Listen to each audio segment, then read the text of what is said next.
Maayong buntag, Bohol. Ania kita karon sa Panglao para sa lain na sad nga episode sa Tingog sa mga Bulanon.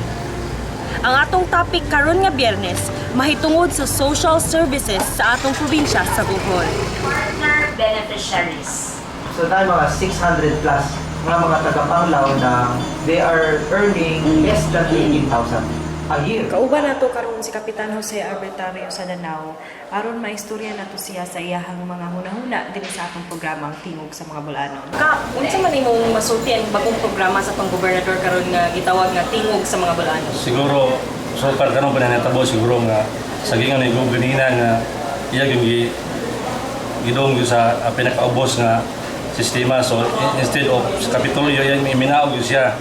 So takop gining hasol ni tungod kay mag-arrange pa pero iya yung gusto nga mapaminaw kung unsa ang yangungo sa ng pinakaubos nga lungsod. So at least nga dako kini salamat mi sa inibiyat usab sa barangay official, mga captain, also ang municipal. Dako ni pasalamat ngon kay ganina nakita nato ang mga senior citizen,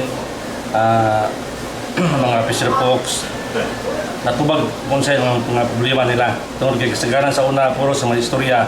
So karon naminaw nabatik na to ang tubag sa mga tagsa kahensya niya mitubag usab si atong gobernador karon nga nanang para mapadali ang ilang mga problema solusyonan dayon sa atong gobernador. Kauban usab nato si Rufa Cesar, isip representante sa mga PWD diri sa lungsod sa Panglao. So, Ma'am Rufa, unsa man ang imong masulti sa programa sa atong gobernador karon nga ning duol diha kaninyo?